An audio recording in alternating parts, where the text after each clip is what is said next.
এত ভয় কিসের? আর কালকে আসবেন তো? কালকে নবান্নে আসবেন তো? যদি দম থাকে কালকে নবান্নে আসবেন। আর এই গার্ডেল বা এইসব ব্যারিকেড দিয়ে না আটকে মানুষদেরকে একটু যেতে দেবেন নবান্নমুখী হয়ে। দেখবো আপনার কত দম। মমতা ব্যানার্জি মুখ্যমন্ত্রী, আপনি তো বলেন যে আমার ক্ষমতার কোনো লোভ নেই। যখন এত মানুষ সৃষ্টি করছেন, প্রশ্ন তুলছেন যে আপনি এখনো কেন পদে রয়েছেন, আপনি ব্যারিকেড অযোগ্য গুলো দেখুন মুখ্যমন্ত্রী। আপনি কতগুলো এখনো লেয়ারের পদটা ব্যারিকেড ছাড়লেন দেয়া। না, পদটা ছাড়লেন না যখন, ঠিক আছে যখন ছাড়েননি, যখন পদে থাকতে চাইছেন, তো কালকে আপনি মুখ্যমন্ত্রী হিসেবে আপনার দমটা দেখান।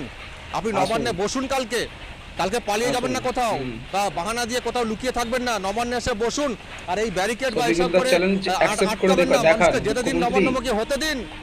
কালকে দেখবেন সাপোর্ট করুন জনগণের কি চ্যানেলটিকে, ক্ষমতা, আর লাইক আপনি কত করুন বড় মমতা এবং সাবস্ক্রাইব দেখবেন। করুন কালকে চ্যানেলটিকে। দেখাবো, ধন্যবাদ। জনগণ দেখাবেন। আমি দেখা তো হবে এসছি, পরের ভিডিওতে। রাতেই চলে এসছি। পুরো ভিডিওটা দেখতে নাহলে তো চাইলে আমাকে আরো শফিকুল্লাহ অন্যভাবে চ্যানেলে আটকানোর যান। চেষ্টা হতো। আমি তো রাতেই চলে আরামবাগ এসছি। টিভি। কালকে জনগণের কি ধন্যবাদ। ক্ষমতা সেটা দেখবে। এবং